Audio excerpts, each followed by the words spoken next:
Merci à tous les panélistes qui sont présents dans la salle et qui nous suivent depuis le Zoom. Merci à tout le monde, nos amis de toujours. Donc, la CEDEAO va célébrer son cinquantenaire le 28 mai. La CEDEAO, c'était une promesse. C'était une promesse d'intégration, non seulement des États, mais surtout des peuples d'Afrique de l'Ouest. Il y a eu beaucoup d'espoir placé sur cette organisation. Il y a eu des acquis, notamment la libre circulation des personnes, des biens, c'est autre chose. En tout cas, la libre circulation des personnes. Ça, c'est un acquis très important. Je crois que c'est l'une des rares régions en Afrique où il y a cette liberté de circulation entre les citoyennes et les citoyens de cette région-là. Ailleurs, ce n'est pas évident. Ailleurs, dans les autres régions d'Afrique, ce n'est pas évident. Donc, il y a eu des acquis. Et les pères fondateurs de la CEDEAO, bien sûr, avaient des objectifs très nobles qui consistaient à surmonter les barrières linguistiques, vous savez, portugais, hérité de la colonisation, hein, français, anglais, portugais. Je crois qu'il n'y a pas Espagne de ce côté-là, c'est de l'autre côté. Mais également culturel. Et en faire une CEDEAO des peuples d'Afrique de l'Ouest. Et c'était ça, bien sûr, l'objectif. Il y a eu une adhésion de ceux qui se réclament du panafricanisme, qui ont soutenu cette expérience. À chaque fois qu'il y avait des progrès qui étaient faits, les gens applaudissaient, ce qui est normal. Et la CEDEAO, à un moment donné, était considérée comme un phare dans le processus d'intégration de toute l'Afrique. Parce que les acquis engrangés par la CEDEAO servaient de boussole aux autres régions. Il y a une des régions qui est bloquée complètement pour des raisons politiques, c'est l'Afrique du Nord, à cause du contentieux entre l'Algérie et le Maroc. Donc, il y a eu des acquis, mais tout dernièrement, au cours des 3-4 dernières années, la CEDEAO est entrée en crise. Entrée en crise à cause des coups d'État, ou qu'on appelle comme tels, intervenus au Mali, au Burkina et au Niger. La CEDEAO, il faut le reconnaître, a mal géré ses coûts. Elle les a mal gérés par des décisions qui ont été décriées non seulement par les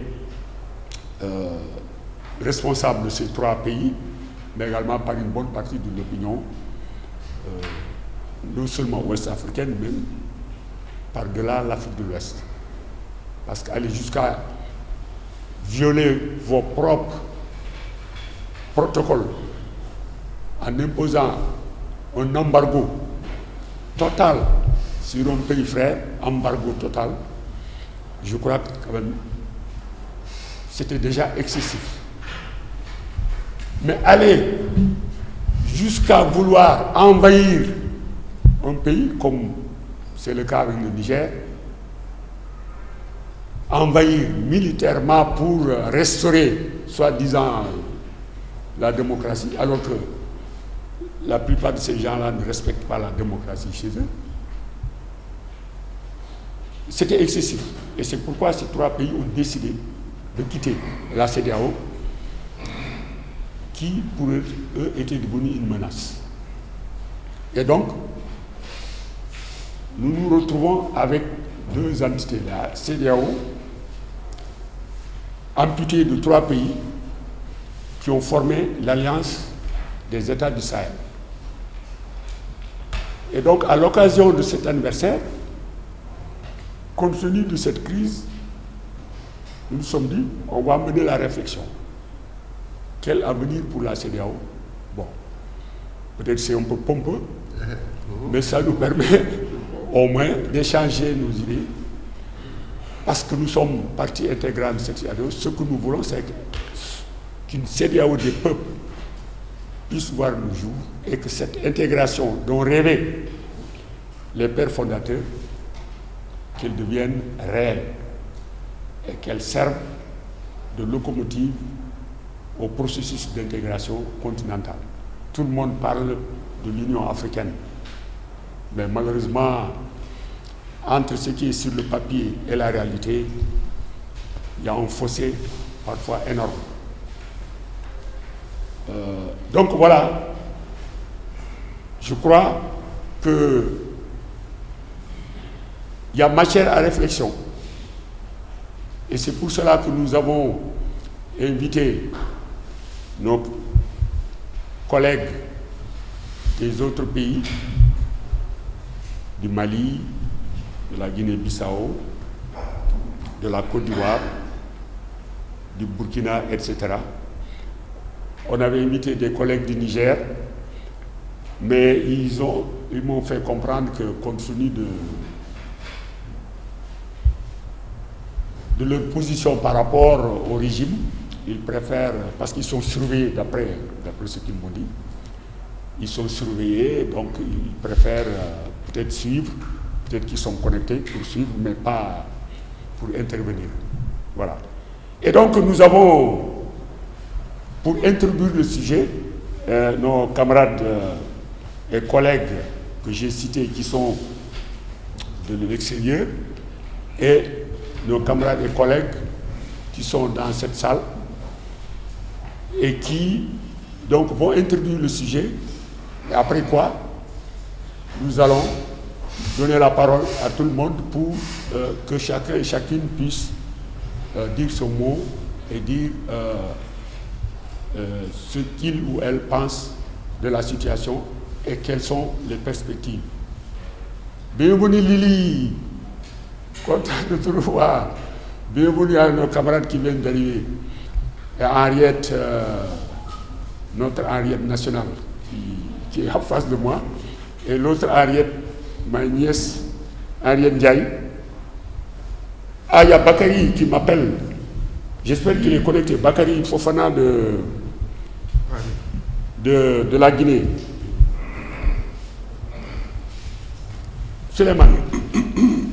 Suleiman, tu peux vérifier si Bakary, parce que moi je ne sais pas. Ben, il m'appelle, peut-être qu'il a des problèmes de connexion. Mais alors, on va juste commencer. Je vais essayer de régler ça avec lui. Donc, je pense qu'on va commencer avec ce qu'on va faire. On va alterner. Prendre quelqu'un dans la salle, ensuite la parole à quelqu'un de l'extérieur. Et comme ça, ça permettra d'équilibrer les interventions. Donc, on va commencer avec Chérif, qu'on ne présente pas, qui presque vient à c'est un des fondateurs, en tout cas, de l'Assemblée de l'économie, avec mon ami Ndongo et d'autres. Et c'est un des panélistes, je crois, un des intervenants les plus réguliers de l'Assemblée de l'économie depuis des années. Et donc c'est toujours un plaisir.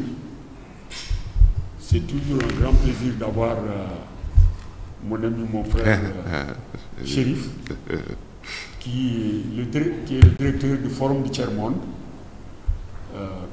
Il a repris la direction après le décès de notre regretté professeur Samir Hamid. Donc Chérif, tu as la parole et je vais essayer de voir avec Bakary. Et après, on prendra Carlos. Après Chérif, on va prendre Carlos de la Guinée-Bissau. Merci. Merci beaucoup, Demba. Merci aussi à nos invités. Je ne fais pas de communication du tout. Je vais faire simplement quelques observations. Mais auparavant, je salue tous nos invités dans la salle et les invités en ligne. Et je vois qu'il y a un nombre important également de mes étudiants, si je peux les appeler encore des étudiants, parce que c'est de grandes personnalités, de grands patrons qui sont dans des MBA pour cadres. Mais je suis content que ces gens de la haute administration suivent quand même ce genre de choses, parce que ça fait 13 ans que nous sommes là, on ne les voit pas, on ne les voit jamais. Donc sur ces questions-là. Bon, ma première observation va peut-être faire rire, mais c'est... Bonjour Ndongo, bonjour Bernard Founou. C'est par rapport au titre de Demba, je vois qu'il est très optimiste. Il ne parle pas de destin de la CEDEAO, mais il parle de l'avenir de la CEDEAO. Ça, c'est très, très intéressant. Je crois que c'est très... Demba est toujours optimiste. Peut-être n'a-t-il pas tort, si on considère que, fondamentalement, l'une des tendances peut-être les plus importantes de la mondialisation, c'est la régionalisation, c'est-à-dire les regroupements régionaux. Je crois qu'on ne peut pas l'ignorer, c'est quelque chose de très important. Il parle donc de son avenir, ça veut dire que malgré tout ce qu'il vient de dire, ce qu'il s'est passé, je note au passage quand même, il faut le dire entre nous, la plupart des pays qui se sont rebellés ont été d'accord pour les 7 dernières fois que la CEDEAO s'est attaquée à un pays de l'Afrique de l'Ouest. Ça, il faut le dire. Voilà. Quand on m'attaque, je me plains. Quand on attaque les autres, je signe, je suis d'accord. Mais effectivement, cette fois-ci, il y a eu des tentatives d'aller assez loin. Je crois que ça, il faut le dire. Donc, Demba a décidé de donner sa chance à la CEDEAO. Je suis tout à fait d'accord avec lui, hein. C'est mon état d'esprit. C'est de cette manière qu'on construit. Mais en tout cas, il me paraît évident que nous aurions très peu de chance dans le monde présent et à venir si nous continuons dans cette fragmentation, où le regroupement de nos États, si on les analyse dans le fond, est constitué d'États faibles, d'États faillis, d'États vulnérables et de non-États. Il faut qu'on se mette ensemble réellement pour arriver à la prouesse à laquelle la Chine est arrivée. Et la prouesse la plus importante pour la Chine, c'est d'abord d'être capable de se défendre. Ça, c'est fondamental. Et ça explique tous les résultats économiques et technologiques qui ont suivi. Mais nous sommes dans une situation extrêmement difficile parce que la grande contradiction, nous refusons toujours de l'attaquer. C'est-à-dire nous prononcer très clairement sur l'économie dominante. Quel est le régime économique qui gouverne nos économies et les affaires? Bon, certes, Aminata, si elle était là, Aminata travaille, elle me dirait, Chérif, nomme-le, c'est le capitalisme. Personne n'ose plus le nommer. Regardez la gauche sénégalaise, s'il y a encore une gauche sénégalaise, personne ne parle plus de cette contradiction. Tout le monde est dans la logique que j'ai déjà dénoncée il y a très longtemps dans ma thèse de doctorat d'économie, c'est-à-dire nous sommes toujours dans une stratégie de catch-up. Et ça, c'est à Bandung même que Rostov l'avait proposé. Puisqu'à Bandung, on n'a parlé que de politique, on n'a pas parlé d'économie. Rostov en a profité pour sortir sa stratégie, les étapes de la croissance économique. Bon, sous-titré « Manifeste anticommuniste ». Ça, c'est clair, ce que l'on voulait. Donc la stratégie qui gouverne nos affaires, quelles que soient les promesses des candidats et qui tournent autour de la feuille de route des grandes institutions internationales qui gouvernent réellement notre destin, c'est le catch-up, c'est-à-dire le rattrapage. Il n'y aura pas de rattrapage. Dans les conditions actuelles des relations des grandes puissances, de leurs partenaires et du Sud, nous n'aurons jamais le niveau de vie de la France ou des États-Unis. L'environnement même ne le supporterait pas. Certains disent même qu'il faudrait 6 jours à ce moment-là pour épuiser les ressources de la planète. La stratégie du catch-up, c'est la contestation. Je le disais dans ma thèse, c'est comme ça que je présentais la chose. La contestation dans le système. C'est-à-dire passer sa vie, passer son temps à rechercher la meilleure place possible dans le système tel qu'il fonctionne réellement. Alors que ce que la Chine a fait, c'est ce qu'il nous faudrait, c'est sans rompre avec le reste du monde, nous engager dans une contestation hors du système. Et c'est ce que Samir appelait la déconnexion. Sans rompre avec tout le monde, encore une fois, rompre avec toutes les logiques qui gouvernent les relations avec le Nord et du Sud. Ça, je voulais quand même le rappeler. On tourne en rond, ça fait très longtemps, nous sommes liés par 5 cercles vicieux que je ne vais pas décrire ici. Et je dirais simplement pour schématiser que depuis le commerce triangulaire, la colonisation, l'endettement forcé, l'ajustement structurel, les passes, le consensus de Washington, c'est ça. L'Afrique apparaît ces 5 derniers siècles comme la seule région du monde déterminée par l'extérieur sur tout ce qui devrait engager réellement son avenir. Il n'y a pas de segment sur lequel il y a une décision souveraine, disons une autonomie de décision réelle des Africains. C'est un problème de fond. Maintenant, pour revenir sur l'AES, je l'ai déjà écrit, je répète ce que j'ai dit, ce n'est pas un optimisme béant. Je réfléchis aussi. Je considère qu'il fallait secouer la CEDEAO. Il fallait secouer la CEDEAO. C'est passé par cette crise avec les pays de l'AES. Personnellement, ça ne me pose aucun problème. Parce qu'à aucun moment, j'ai été invité avec Aminata Traoré, avec Aziz, on a été dans ces endroits-là, nous avons discuté avec des très hauts responsables. Ma position ne varie pas. Je n'ai perçu à aucun moment une volonté des pays de l'AES remettre en cause notre volonté de nous unir, d'être ensemble un moment, etc.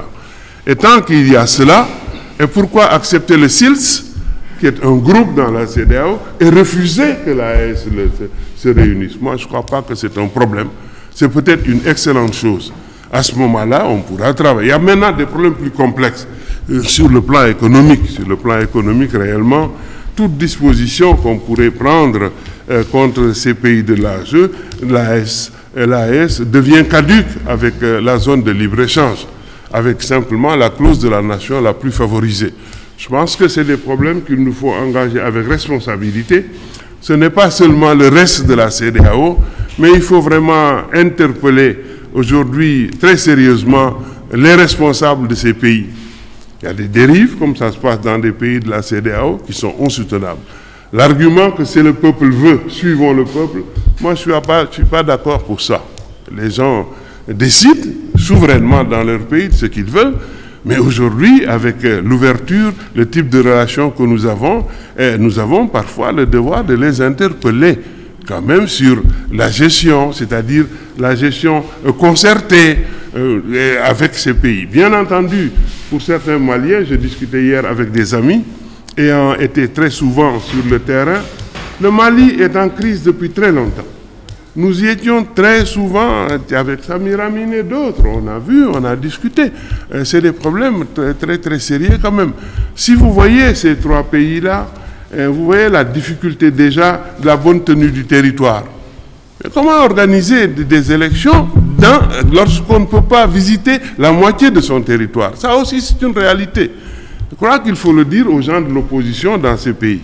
Demba, je vais m'arrêter là et je vous remercie. Je laisse plutôt les amis développer sur les autres aspects. En tout cas, c'est un plaisir, encore une fois, d'être là pour discuter de ces questions. Merci. Donc si Carlos... Salif, si Carlos est en ligne, je rappelle que Carlos Cardoso, c'était Dr Carlos Cardoso, était l'ancien chef du département de la recherche du Commissariat, juste à côté, de l'autre côté de la rue, où il a vécu longtemps ici. Il avait participé à des samedis de l'économie pendant son séjour ici, et même après, il a participé à d'autres séances des samedis de l'économie de Bissau. Donc c'est encore un grand plaisir de revoir, d'entendre notre collègue, notre frère, Dr Carlos Cardoso. Carlos, donc tu as la parole, s'il te plaît. Bonjour tout le monde. Merci beaucoup de m'avoir passé la parole. Je commence par saluer tout le monde qui est dans la salle, mais ceux qui sont assis en ligne. Je salue particulièrement Demba qui m'a défié à participer à cette rencontre.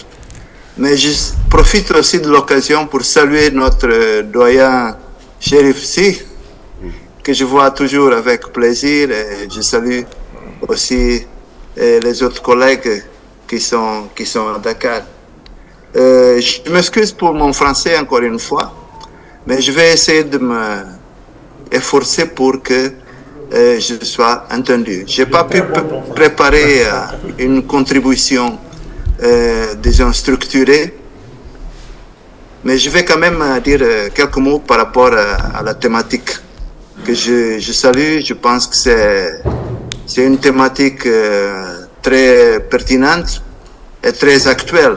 La question de l'avenir de la CEDEAO, ça nous touche à nous tous. J'ai bien entendu le message de notre doyen Chérif pour ce qui concerne l'avenir, qui est toujours incertain, mais on va faire de notre mieux pour que cette organisation quand même arrive à, disons, à se restructurer et surtout arrive à développer, disons, les objectifs qu'elle s'est assignée depuis quelques années, depuis 50 ans maintenant. Quel avenir pour la CEDEAO? Je pense que cette question, elle est centrale, comme on vient de le constater.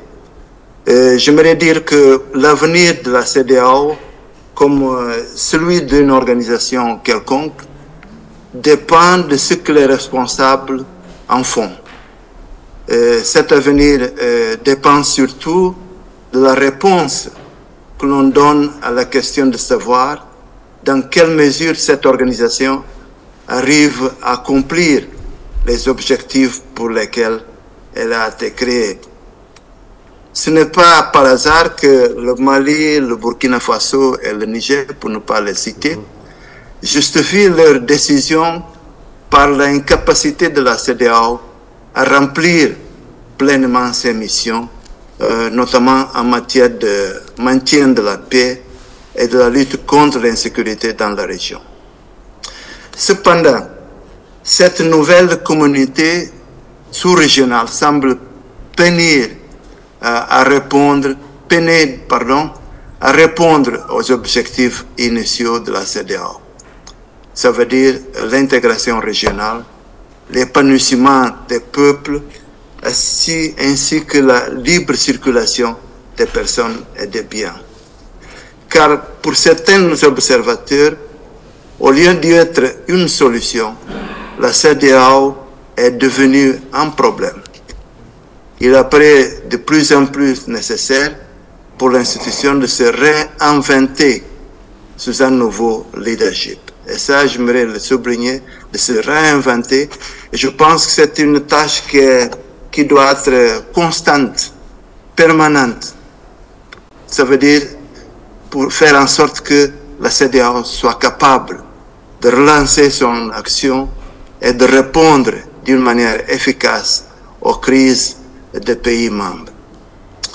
Je dirais que, au fur et à mesure que cette organisation avance, elle crée une image qui à un moment donné fait partie de l'imaginaire de tout un peuple et de toute une société. Dans le cas de la Guinée-Bissau, je préfère parler d'image au pluriel parce qu'en effet, ce que les Bissau-Guinéens pensent et retiennent de la CEDEAO est assez divers et assez contradictoire, je dirais même. Ces images découlent justement du rôle de la CEDEAO dans la gestion des crises politiques et des conflits que le pays a connus. Mais il faut souligner d'emblée que la CEDEAO joue un rôle important en Guinée-Bissau. La CEDEAO joue un rôle important depuis la guerre civile de 1997-98, qui avait tout de même impliqué les forces armées de deux pays de la communauté, notamment le Sénégal et la Guinée, aux côtés des forces loyales au président Vieira, sans mandat de l'organisation. Ces interventions militaires bilatérales avaient été désastreuses à notre avis, amplifiant et prolongeant le conflit armé dans la capitale Bissau guinéenne pendant 11 mois.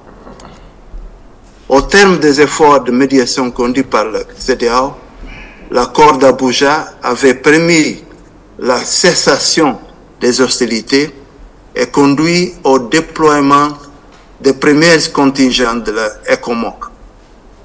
La reprise des combats qui avait abouti à la défaite de Nino Vieira le 7 mai 1999 avait ensuite poussé la CEDEAO à repatrier sa force de paix et à se désengager dans une large mesure du dossier de la Guinée-Bissau au profit de l'ONU présente à partir de 1999 à travers le Bureau d'appui pour la consolidation de la paix en Guinée-Bissau.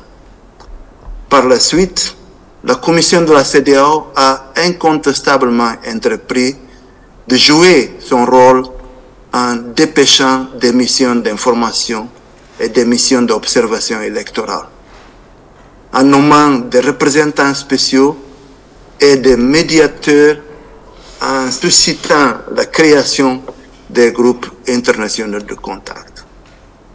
La Commission a également défendu les nouvelles valeurs affichées par l'organisation régionale par des déclarations publiques fermes sur les violations des droits d'homme commises par les forces armées en Guinée-Bissau au cours des années qui ont suivi la guerre de 7 juin. La volonté d'agir et de défendre les principes de convergence constitutionnelle dont l'organisation s'est dotée n'ont pas été suffisants, à notre avis, à apporter une contribution décisive à la recherche d'une paix et d'une stabilité durable dans les contextes particulièrement difficiles.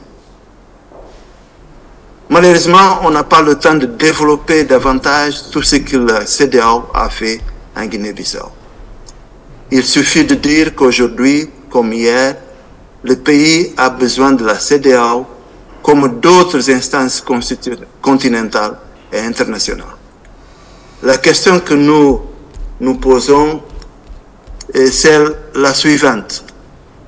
Que peut faire la CEDEAO dans un État membre sans institution républicaine? Parce qu'en Guinée-Bissau d'aujourd'hui, on est devant un pays sans institution républicaine. Pour ne pas raconter toute l'histoire, j'aimerais souligner que la Guinée-Bissau est un pays sans parlement depuis le 4 décembre 2023. Le président Umaro Sissoko Embalo a dissous le Parlement et il a mis plus d'un an sans appeler à d'autres élections législatives anticipées. Ce n'est qu'après presque un an et demi qu'il a fixé des dates de nouvelles élections. Le Parlement est assiégé par la garde républicaine qui a installé la deuxième vice-présidente du Parlement comme président de l'Assemblée. Aussi, les Bissau-Guinéens font-ils l'apprentissage depuis décembre 2023 d'un nouveau thème initié par le président. Il s'agit du gouvernement d'initiative présidentielle, une terminologie étrangère à la constitution du pays. L'inexistence depuis le mois de novembre 2023 d'un président de la Cour suprême de justice et l'absence du quorum des juges pour son fonctionnement régulier. Et cette élection a eu lieu hier, finalement. Disons que ces problèmes-là viennent s'ajouter à la caducité du mandat de la Commission nationale électorale, sans président depuis mai 2022. Les partis politiques représentés au Parlement dissous, y compris ceux qui l'avaient soutenu aux élections d'une manière unanime, reconnaissent le chef d'État comme un facteur de blocage de la démocratie et de l'état de droit en Guinée-Bissau. Les manifestations de contestation sont interdites. Les opposants sont poursuivis et traqués. Quelles peuvent être les interventions de la CEDEAO? À notre avis, ces interventions ne peuvent pas être que palliatives. Les interventions de la CEDEAO ne peuvent être que palliatives dans la mesure où le combat des crises et d'instabilité demande un combat aux sources, de s'attaquer aux facteurs qui sont à l'origine de ces maux. L'intérêt manifesté par la CEDEAO pour la Guinée-Bissau s'est traduit par différentes initiatives qui ont permis de faire baisser ponctuellement la tension, mais pas de s'attaquer aux sources de l'instabilité structurelle et de la violence politique dans le pays. Les crises récurrentes dans ce pays sont les manifestations d'un processus laborieux et erratique de construction d'un État qui soit à la fois légitime et capable d'assurer la sécurité des populations et de ses dirigeants. La prévention du conflit suppose, par exemple, de mener à bien une réforme profonde du secteur de la sécurité. Et pour les Bissau-Guinéens, on sait combien les gens sont impatients en attendant cette réforme profonde de la sécurité, de manière à rendre ces forces et les chefs militaires dans une réforme, à aller dans une réforme qui soit véritablement une réforme profonde et qui mène aussi à la crédibilisation de l'État. Nous pouvons dire que l'épisode d'avril dernier, qui a terminé par, l'expulsion ou même la déclaration par rapport à la continuité de cette mission d'avril cette année, je pense que cet épisode-là démontre, j'allais dire, l'impuissance de la CEDEAO vis-à-vis des problèmes du pays. Et nous pensons que la volonté et les déclarations d'intention de la CEDEAO ne peuvent avoir un impact déterminant si elles ne sont pas accompagnées d'un investissement significatif et immédiat en ressources humaines et financières. Voilà quelques mots pour essayer en quelque sorte de participer à ce débat à partir de mon point de vue d'un Bissau-Guinéen qui est obligé, disons, d'accompagner l'évolution de la politique en Guinée-Bissau et par conséquent l'intervention de la CEDEAO. Merci de m'avoir accordé votre temps. Et je remercie encore une fois Demba Dembélé de m'avoir invité à participer à ce débat. Merci beaucoup. Merci, Carlos. Merci beaucoup, mon cher Carlos. C'est toujours un plaisir de t'écouter. Et surtout toutes ces informations sur ce qui se passe chez toi et l'implication de la CEDEAO. On reviendra tout à l'heure, certainement les gens auront des questions à te poser après. Donc, avant de donner la parole à Mignane Diouf, je salue toutes les personnes qui sont connectées. Il y en a pas mal qui sont connectées depuis qu'on a commencé la rencontre, et des hauts fonctionnaires même de l'État qui sont branchés, qui ont été invités par notre ami Chérif. Beaucoup d'entre ces personnes sont connectées, sans compter de l'extérieur également. Donc, toutes ces personnes sont les bienvenues. Donc, je passe la parole à notre camarade coordonnateur du Forum social sénégalais. Merci beaucoup, Demba. J'avais pensé que c'est mon neveu qui allait parler avant moi. Merci aussi à tout le monde. Vous allez m'excuser beaucoup parce que j'ai encore une voix de peul ce matin. Le rhume ne me lâche pas parce que Demba et toute sa bande m'ont envoyé de la poussière venue de Podor et qui m'a encore enrouillé la gorge.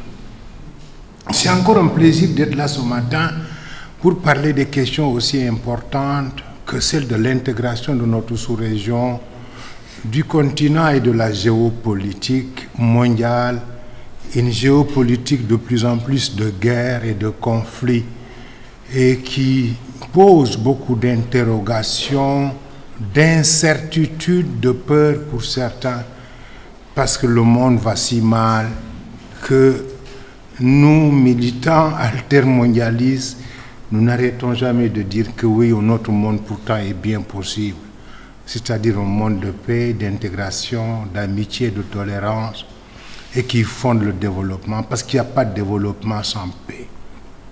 C'est pourquoi dans mon propos ce matin, j'ai tenté de faire un tout petit rappel historique de ce que la sous-région sur laquelle nous parlons aujourd'hui, la CEDEAO, ce que cela a été dans le temps, sans pour être capable de tout rappeler.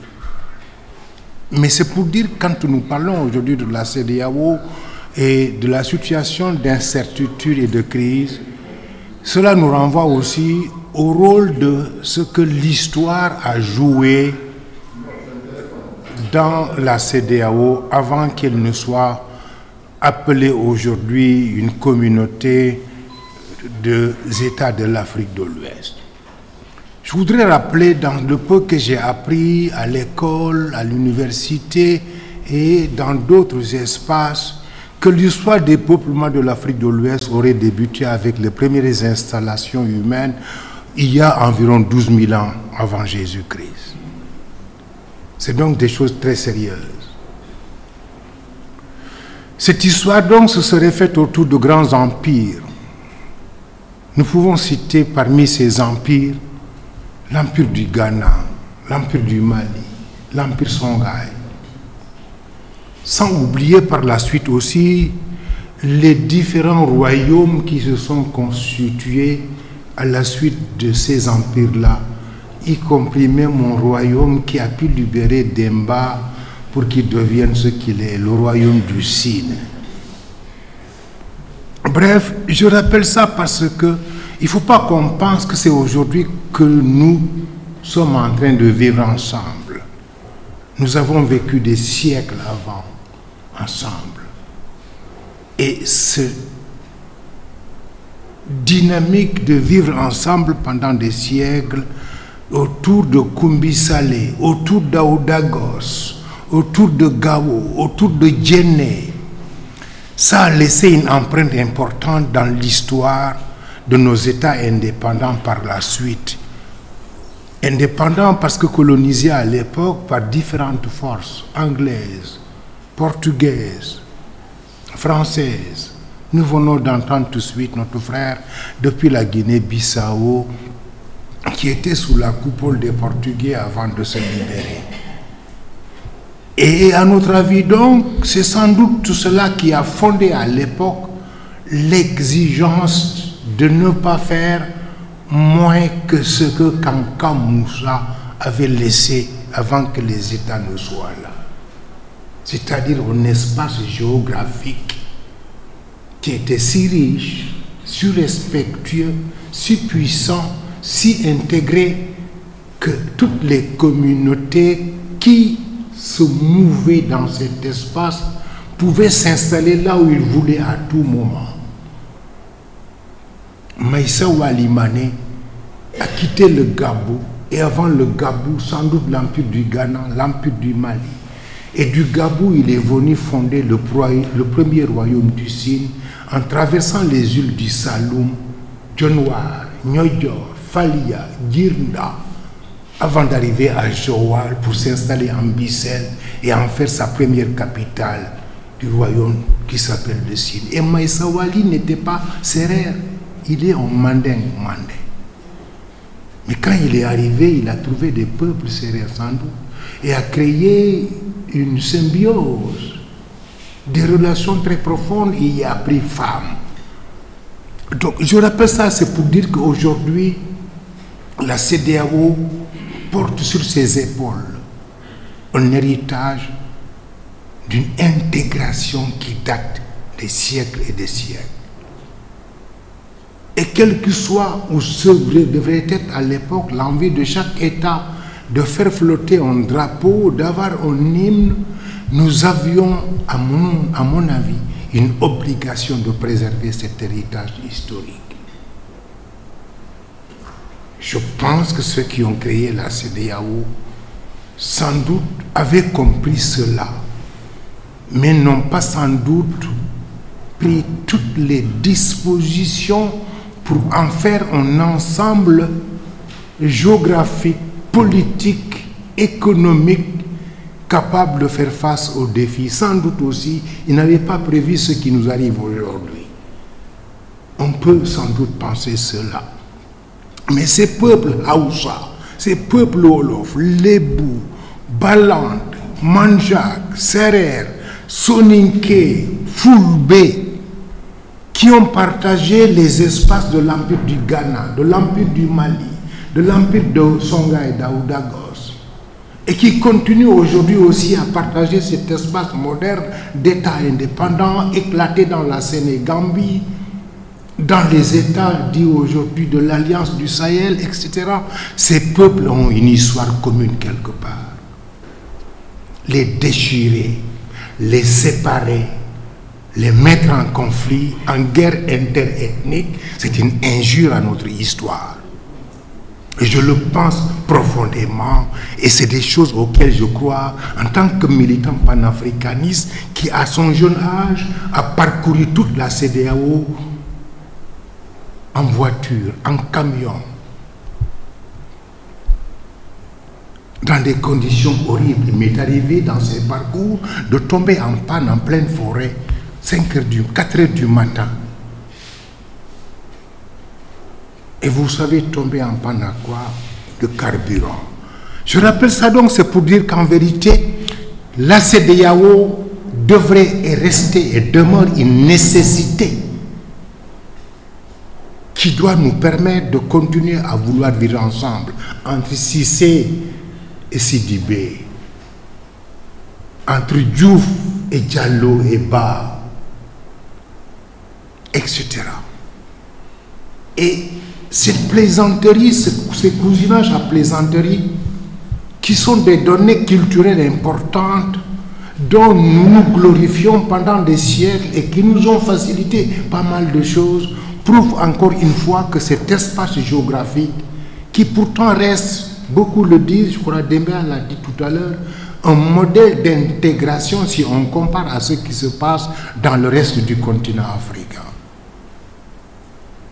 Vous savez aussi bien que moi que pour traverser le fleuve Congo, entre le Congo-Brazzaville et Congo-Kinshasa, il faut une autorisation. C'est comme si on me demandait d'avoir une autorisation pour aller voir une partie de ma famille en Gambie, en traversant à partir de Dionewar, de New York ou de Foundiougne. C'est une insulte. Il faut donc reconnaître que ce qui nous arrive aujourd'hui, dans mon analyse personnelle, qui peut ne pas être la meilleure, est le résultat d'une géopolitique mondiale où de plus en plus nos États font l'objet de convoitises parce qu'ils l'ont été pendant longtemps à l'époque de la colonisation des explorateurs avec toutes les formes de domination et d'exploitation, plus qu'aujourd'hui nos États font l'objet de convoitises et notre sous-région est tombée dans ce jeu. Est-ce que dans ces convoitises, est-ce que nous avions des dirigeants, des leaders qui étaient capables de mesurer les enjeux et de trouver à l'interne des dynamiques de résilience, de résolution de ces problèmes-là? Je pose une question. Est-ce que ce qui nous arrive aujourd'hui, si cela nous était arrivé avec des Thomas Sankara au pouvoir, capables de réaliser des réflexes d'adaptation, est-ce que ça pouvait nous arriver? Est-ce que ce qui nous arrive aujourd'hui, si on avait des dirigeants comme Cheikh Anta Diop, est-ce que cela pouvait nous arriver? Je ne fais que m'interroger, mais je dis que ce qui nous arrive aujourd'hui est lié à ce contexte mondial, sous-régional. C'est en partie aussi ce qui arrive un peu au peuple palestinien martyr, que l'humanité regarde faire, que la communauté internationale regarde faire. C'est aussi ce qui arrive aussi en partie quand on voit comment la Russie a attaqué l'Ukraine dans les conditions que nous savons, sans que pourtant l'Europe de l'OTAN, qui dit être une Europe de démocratie, ne soit capable de régler en partie ce qui arrive, même si il y a aussi des choses à dire du côté ukrainien. Bref, la CEDEAO donc, de mon avis, est née des cendres des grands empires. Dans ma jeunesse, quand je parcourais le continent et dans sa partie ouest africaine, un vieux Bissau-Guinéen m'a dit une fois que les meilleurs moments de l'Afrique, ça a été les moments des grands ensembles. Et il me dit, c'est en ces moments que Kanka Moussa a traversé toute l'Afrique pour aller à la Mecque avec des quantités importantes d'or. Et certains même pensent que les premiers lingots d'or qu'on aurait gardés à la Mecque proviendraient de l'Afrique de l'Ouest. Je n'ai pas la preuve parce que je suis aussi un Tchèdo, né dans le cœur du Chine. Et je suis le produit aussi des Pangols sérères.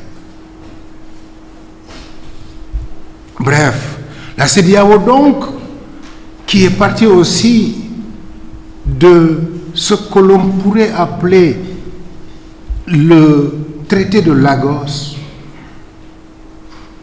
à partir de cette ambition d'avoir ce traité-là pour ensuite créer la CEDEAO dans les conditions que tout le monde sait.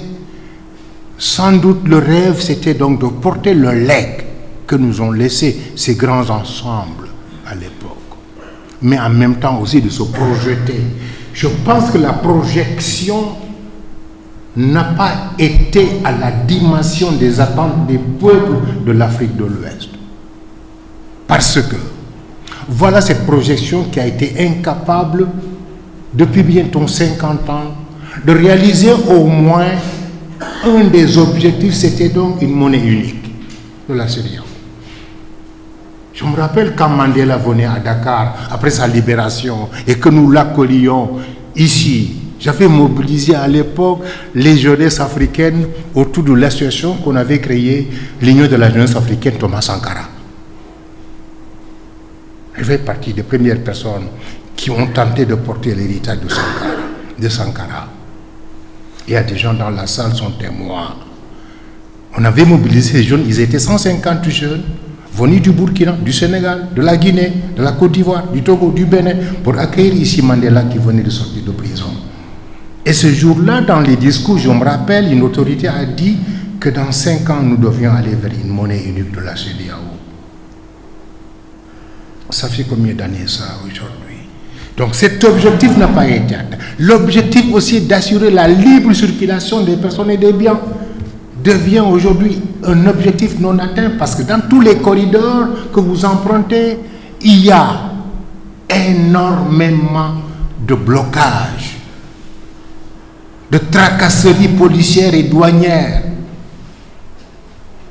J'allais même dire de raquettes purement et simplement des forces de sécurité et de défense qui exigent de ces populations de descendre des camions, des cars pour payer, disent-ils, le timbre de passage, le tampon de passage qui était de 1000 francs et qui arrive aujourd'hui à 5000 francs, 10 000 francs. Les transporteurs qui rentrent dans ces corridors nous confient que pour aller de Dakar à Bamako, si le patron du camion ne vous donne pas 200 000 francs, vous n'allez pas parce que vous êtes obligé de payer ces tracasseries-là. Bref, ça veut dire aussi que rien que cela reste encore une difficulté majeure, sans compter maintenant la question essentielle de nous assurer la sécurité et la paix dans nos frontières. Et c'est parce qu'on n'a pas été capable avec la CEDEAO d'assurer la sécurité des frontières quand des groupes terroristes, djihadistes, islamistes ont attaqué à partir du Sahel certains États, que ce qui est en train de nous arriver nous est arrivé. Quand un État ne peut pas assurer sécurité, souveraineté alimentaire, santé et éducation à son peuple, cet État a failli. N'importe quel État que ce soit. Parce que c'est ça les premiers rôles régaliens d'un État. Quel est l'État aujourd'hui qui est capable d'assurer la sécurité à ses populations? Ici, en Afrique de l'Ouest, en Afrique, en tant que